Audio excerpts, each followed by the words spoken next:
Anime strategists usually fall into two categories: the brilliant micro-tactician who uses whatever is in front of him, and the mad scientist who prepares for every outcome before the fight even starts.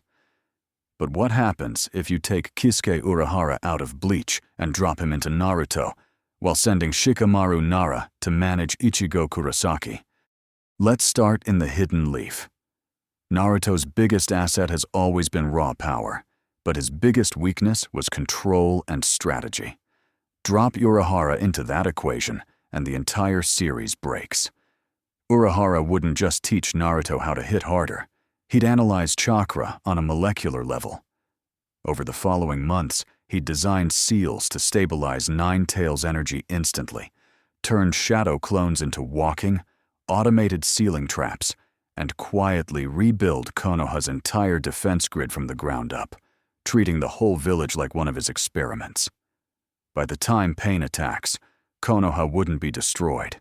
It would be protected by 6 layers of automated barriers, and Pain would be walking straight into a trap Urahara finished testing weeks earlier. Madara's grand plan, already decoded and counter-engineered long before he ever gets resurrected. But here's the twist. Neutralizing Pain isn't the same as solving him.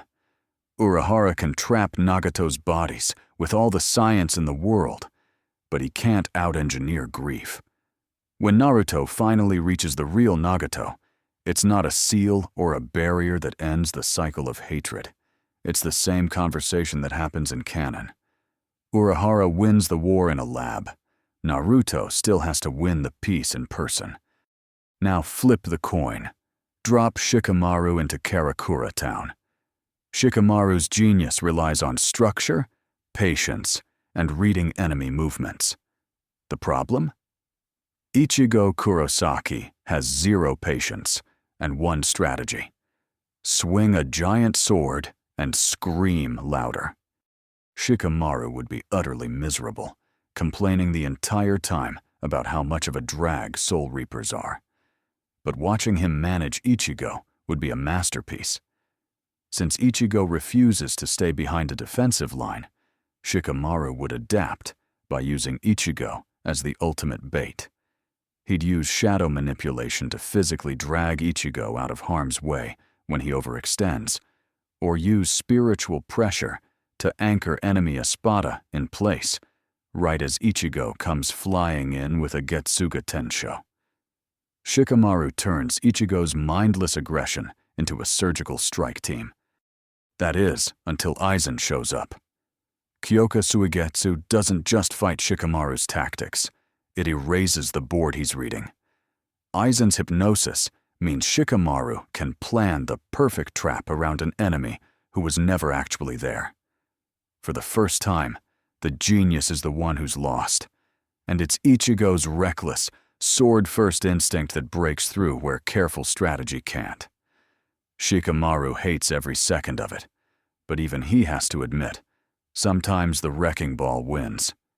Ultimately, Urahara gives Naruto the ultimate technological advantage, turning raw chaos into engineered victory, right up until science hits the limits of the human heart.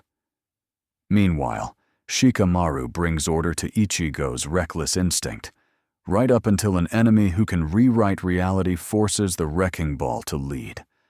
Whether it's mad science, pure shogi logic, or just knowing when to get out of the way, both worlds prove the same thing.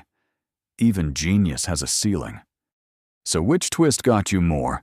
Naruto's war won in a lab but lost in the heart? Or Shikamaru finally needing Ichigo to save the day? Drop your pick in the comments. Smash that like button, subscribe, and hit the bell so you never miss the next anime What If.